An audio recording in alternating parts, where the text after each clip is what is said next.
Welcome back, welcome back. Let me just bring something to your attention that I was just made aware of.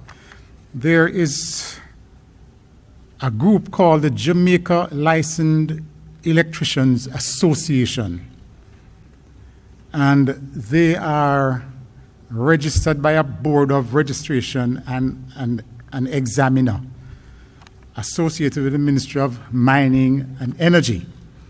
And it is an attempt to bring the electricians under licensing and under registration. So they've asked that I make an announcement to just make you aware of it. I think, Carvel, we're going to ask that they make contact with the master builders so that we can see how we can bring them into association with us. Okay. The first workshop, workshop 1, is to be presented by a gentleman who, if I am to go through his bio, it's going to take an hour. Let me just tell you that he has a diploma in accounting from the College of Arts, Science and Technology, University of Technology now. He has an MBA from the Chapman Graduate School, Florida International University. And he has a certificate from Wharton Real Estate Business School from the University of Pennsylvania. That one is extremely rough. He's a fellow of the Association of Chartered Certified Accountants, the UK, and also a fellow of the Institute of Chartered Accountants of Jamaica. Carlton Earl Samuels has a distinguished career in the field of financial and general management. As financial manager and consultant, he has worked in several private and statutory organizations and was appointed assistant manager, general manager at the Jamaica National Building Society in 2011. And you know that the JNB Group is our title sponsor here. So I'm going to ask Earl Samuels, CDJP, to come and address us on the topic of financing construction projects. Applause, please. Thank you. Mr. Carvel Stewart, President of the Incorporated Master Builders Association, members of the association, ladies and gentlemen, good afternoon. You know, if I had seen the program before getting here, I would have do whatever is necessary to convince the organizers not to put me after lunch. I know it's not only a difficult time for the presenter, but it's also a difficult time for you, because most of us the lunch tend to have a certain effect on us. But I'll keep the presentation short and let it be more interactive. So I know this is an area which can be quite challenging for us, the finance part of it. So I will make my presentation pretty brief and then respond to your questions. But first of all, let me thank you for the opportunity to participate in the annual seminar of the Incorporated Master Builders of Jamaica, which brings together all the major players in our building and construction industry.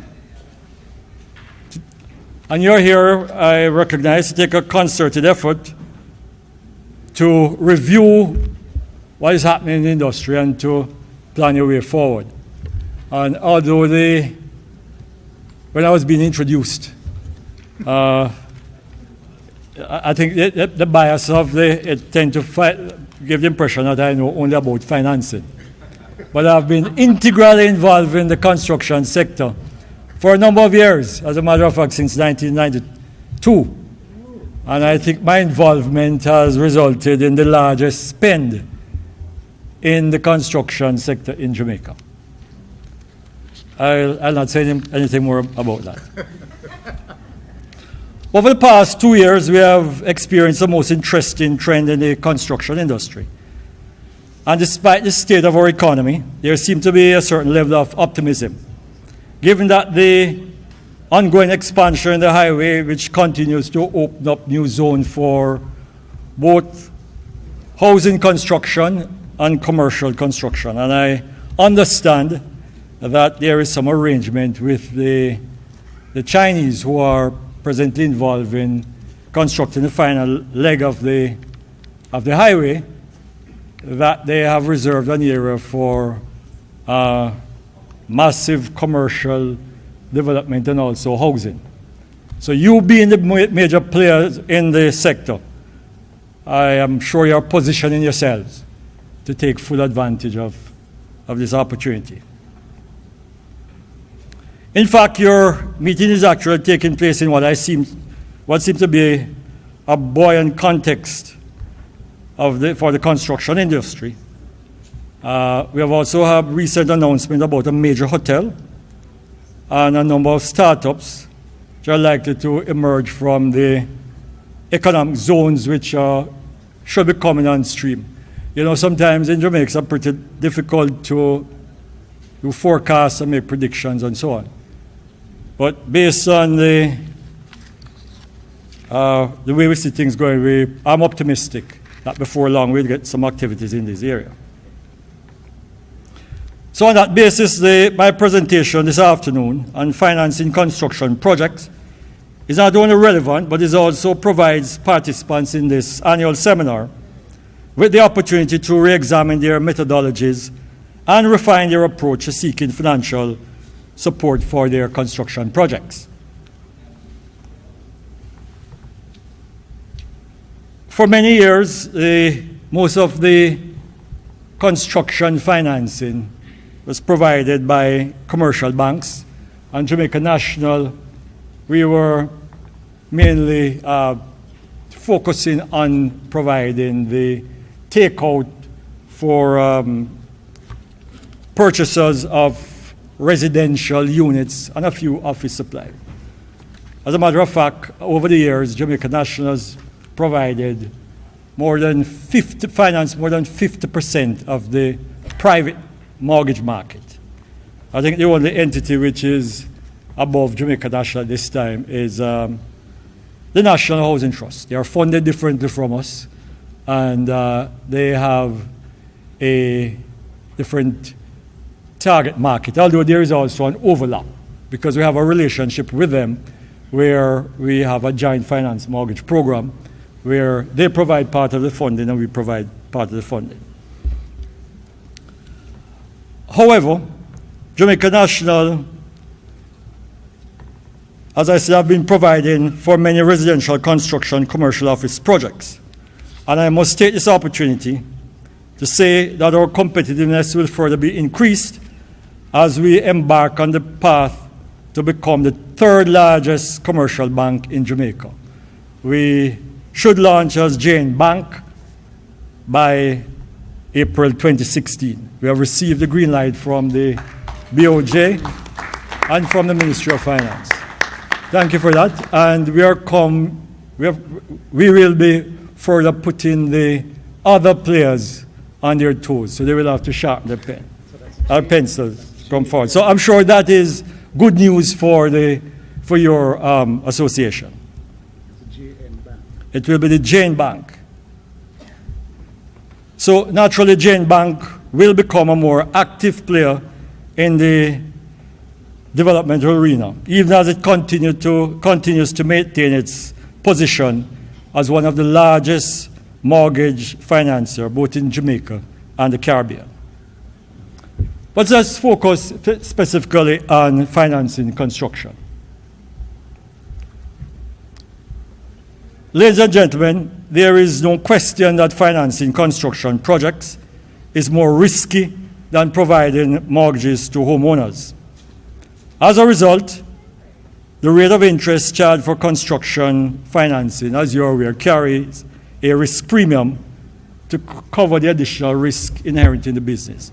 But don't go away thinking because I said carries a risk premium that it is unaffordable. later on I will just update you on the range of our interest rate for development financing. Therefore, based on the nature of construction projects, there are key factors which are to be considered by a financier to determine if a loan is to be granted for a particular development, as well as the interest rate to be applied. And so to successfully qualify for construction financing, the borrower must have a good track record, an experienced team. They must ensure that they have a market for the product which they are will be delivering. And there are several factors that are considered in the marketing of the project or the product, such as location, price of units, and so on.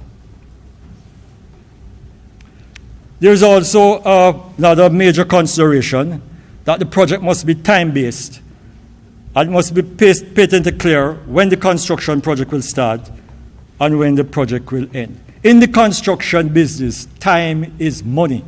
The longer it takes for you to deliver on your project, especially if you're getting large sum of development financing, it will impact on the price. And no longer can you just freely pass on the price to the purchaser of these units. There is a resistance point. So it is important that you deliver your project on time and within budget.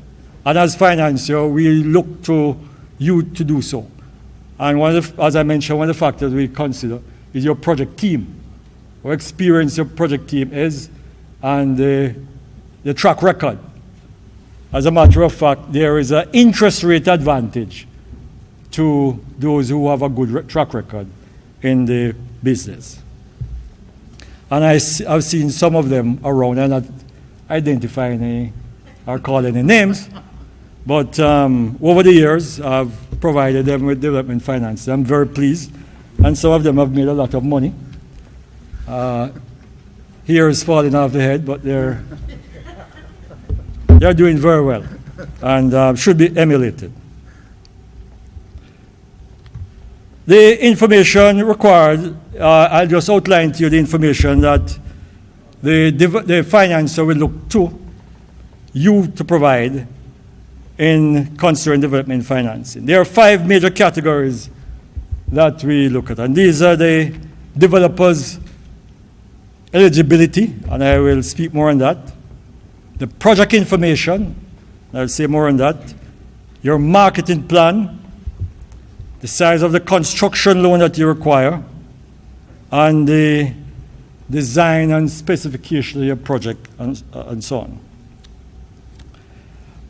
For special purpose construction project,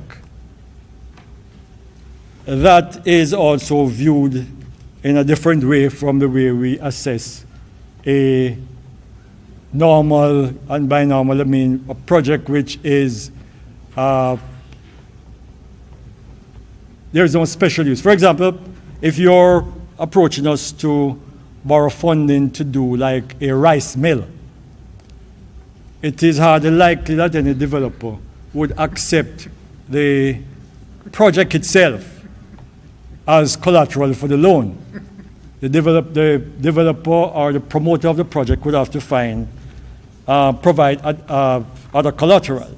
And the primary reason for this is that the risk or the debt capacity of such a specialized asset is very limited. So should the worst happen and the developer goes belly up, that specialized asset as a security is of little comfort to the financier, because to find a buyer to liquidate that security so that the developer can recoup his financing is very limited. Because remember, the financier is not in the business of holding hard assets, like they are in there to, their asset is the funds that they use. So they want to make sure that the funds can be put in and take out so it can be made available for other projects. But let me look at the developer's eligibility.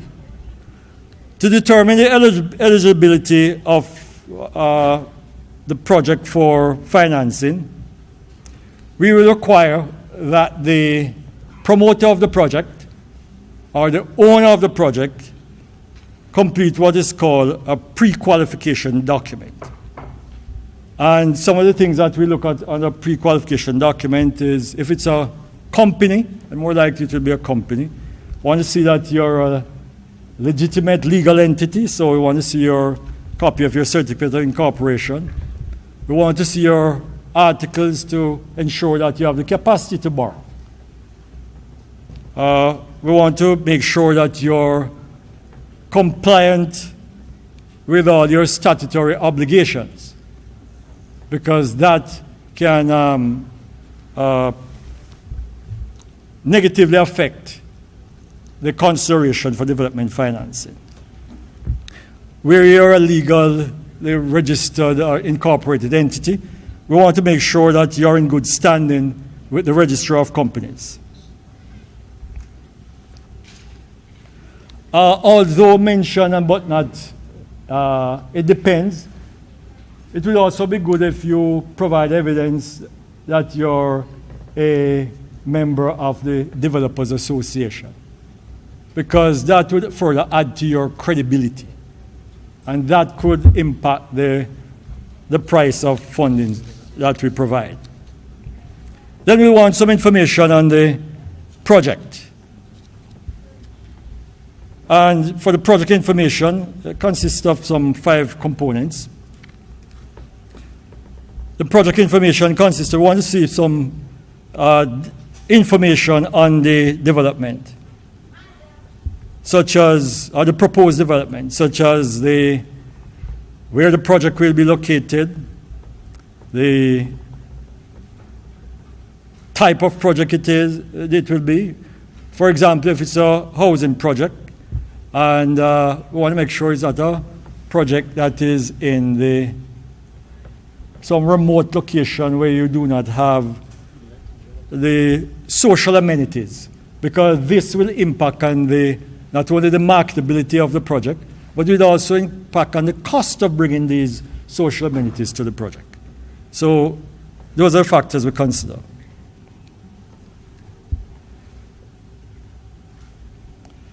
It provides also, as I mentioned, a description of the project. We want to see the project implementation plan. And the project implementation plan should outline the duration of the project, whether the project will be phased or whether it will be completed at one go. And we want to make sure that your cash flow is designed to meet the phase of the project or the duration of the project. The second component of the project information checklist that we would like to look at, as I mentioned, is the budget. This stipulates the base date, the base selling price, the construction cost, and also if you're seeking financing, we want to make sure that the interest rate that will be applied to the financing provided for the project is also included in the overall project budget. Sometimes I've seen project budgets where developers come to you with seeking financing, have the project plan, but there is no provision in it for the financing cost, and yet you'll be seeking development financing. This can significantly affect the final product, final output. So we want to make sure we have a unit at Jamaica National that is focusing on ensuring that the proper financial plan for the project is in place. So when you submit the documents to us, we will, and David, I can use you an example? Of course. You don't mind? I answer for him. You can answer for him. When I was elsewhere, he was a good customer. And even at Jamaica National, he's a good customer. And I think he is not because he's involved in the project and he's sitting here and he's invited me. He's one of your customers, which I am very satisfied. So I think he's a role model for the association. The third is the project land. If you are coming to us with a development project, we want to make sure that you have some stake in the business. And so it would be to your advantage to make sure that you own the land and that the land is unencumbered.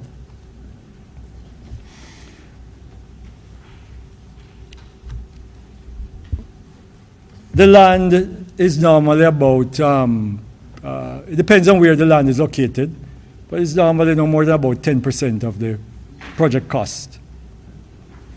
At JN, we are prepared to lend you up to, and this is now, things could change down the road for the better.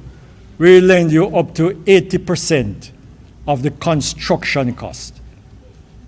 We do not lend you developers markup profit that comes at the back end, and we do not lend you to purchase the land. So those will be, and the whole planning part of it, that will be your equity in the project. Yep, you want to roll.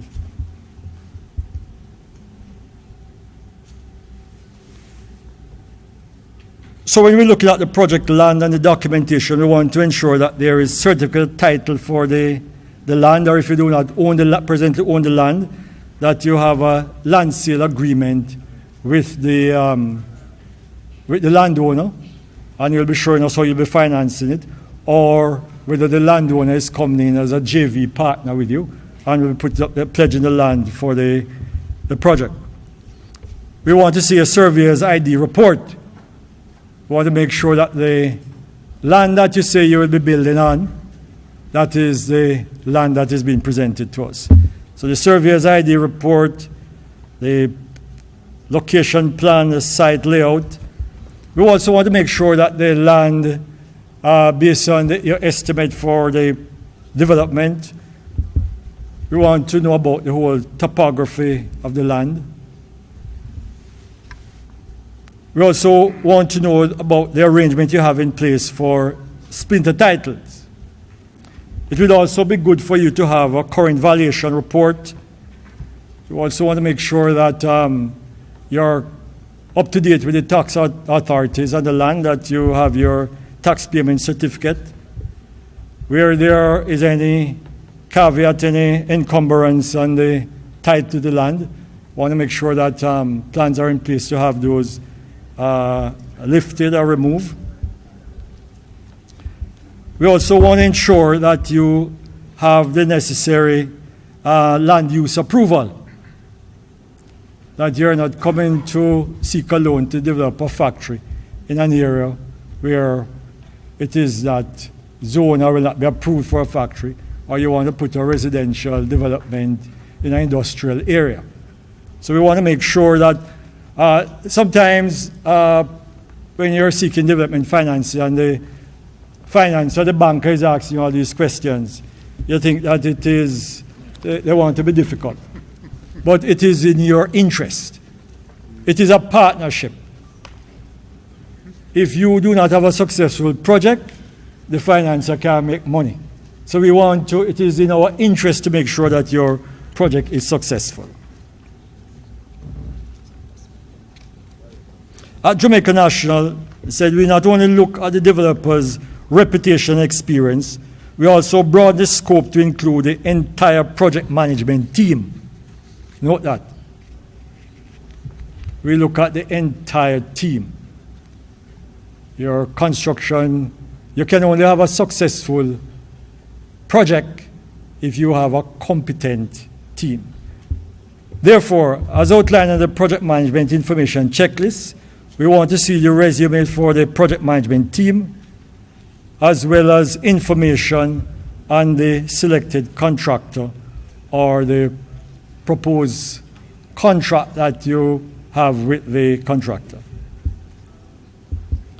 Each of these highlighted on the project information checklist requires detailed information which speaks to a host of activities to put the project in its proper context, covering all stages from pre-development to execution to reflect the effective management and operation of the project to result in a successful development. I can't emphasize this too many times, that most of you who are involved in the working as a developer or involved in construction. Sure, you're not building the project for yourself. You're in it as a business. And so it is very important that you pay keen attention to your marketing plan.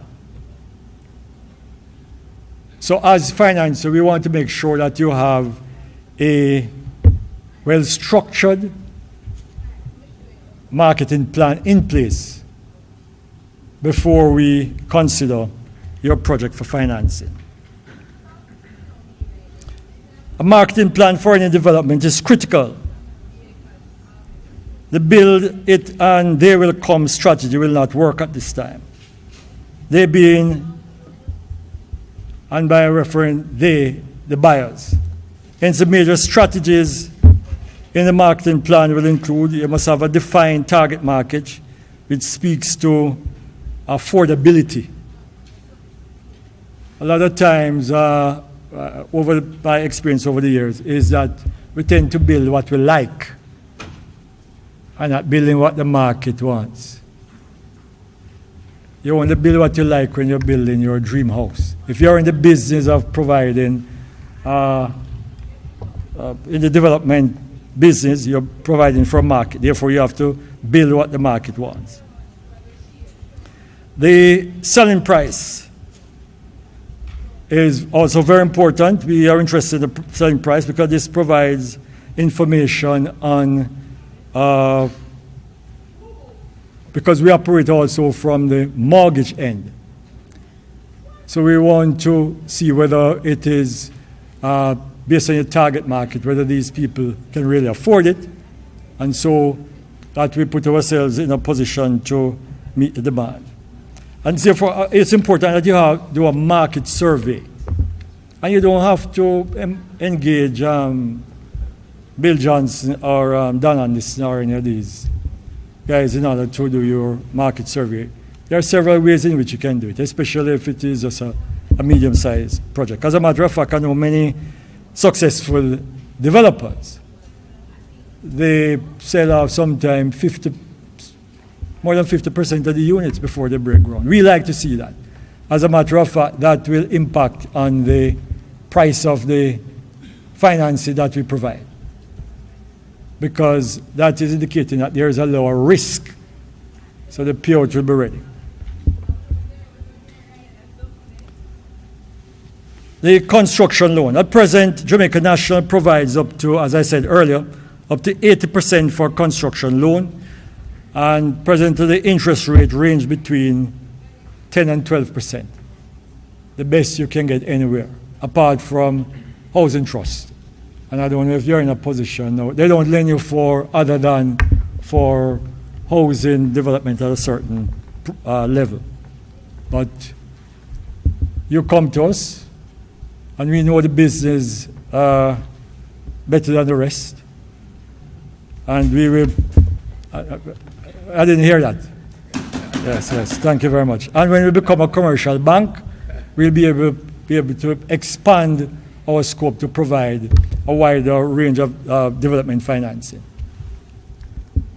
So at present, at Jamaica National, we provide up to 80%, at between 10 to 12%. But to adhere to the loan approval process and requirements, developers should outline the source of funding as a part of the construction loan detail. We want to know how you will be funding the other portion of the cost. So we want to ascertain source of funding of the developer's equity. If there's money you have sitting in the bank, we want evidence of that. If funding will be provided by a partner or so on, we want to see funding that. We want to make sure that when we put up our 80%, you can come up with your 20% for the construction. At this stage, we also agree on the interest rate on the loan period. We don't want an open-ended construction agreement or project. We want to have that you have a specific time to start and a specific time to get out. Because as I mentioned before, time in the construction business means money. We also want to discuss with you or look at your loan repayment proposals, whether you will be paying the interest on during the construction period, or you want to defer the interest payment until the end of the construction, where you have a balloon payment. We also want to ascertain whether you will be paying from the sale of the units. So that is why we want to make sure that you have a market for the units, especially if you're going to look to the sale proceeds of the units to liquidate the loans. In agreeing to the loan amount and also the interest rate, we want to look at the security that you'll be providing for the loan. We also want to look at the type of guarantee. If you are confident about your project, I can't see any reason why anyone should be reluctant to provide personal guarantee.